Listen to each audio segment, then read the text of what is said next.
डुमरी स्थित दुर्गा पूजा मंदिर परिसर में 65 वर्षों से दुर्गा पूजा मनाया जा रहा है।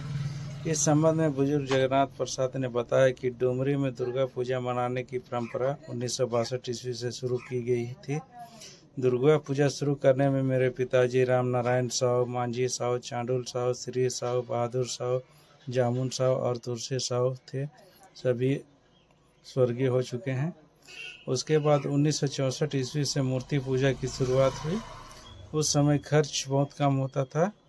अब तो पूजा में लाख रुपए से ऊपर खर्च होता है। उस समय देवी गुड़ी के बगल में प्लास्टिक के छपरी के नीचे पर्दा में प्रतिमा बनाकर पूजा की शुरुआत की गई थी, जो वर्तमान में इस जगह को दुर्गा मंदिर के नाम से जाना जाता है।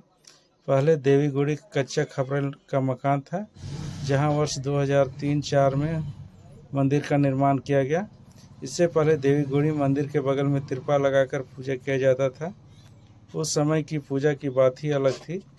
पहले पूजा में 7वीं 8वीं को स्थानीय कलाकारों द्वारा ड्रामा और 9वीं रात्रि को खोड़ा नाच गान होता था, जहां विभिन्न गांवों के लगभग 20 खोड़ा शामिल होते थे, जो पेट्रोमैक्स के लाइट में रात भर बाजार डांड में ढोल, मांदर, नगाड़ा, करताल के साथ महिला पुरुष सामूहिक रूप से स्थानीय नाच गान करते थे।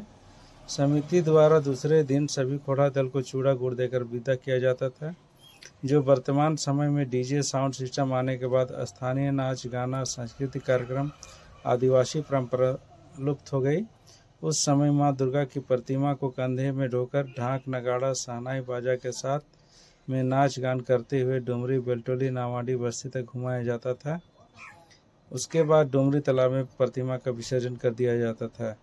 इस काम के लिए प्रत्येक वर्ष डुमरी के कुबा नायक, पीठार उरांव, बैजनाथ नायक, लालू उरांव, जगमोहन उरांव, महनू भगत का नाम शामिल था। आगे उन्होंने कहा कि डुमरी की आदिवासी परंपरा अब लुप्त हो गई है। पहले लोग भक्ति रूप से आस्था के साथ पूजा में शामिल होते थे, मगर अब पहले वाली बात नहीं रह गई। अब सब कुछ खत्म हो गया। डुमरी से प्रभात खबर प्रतिनिधि प्रेम प्रकाश भगत।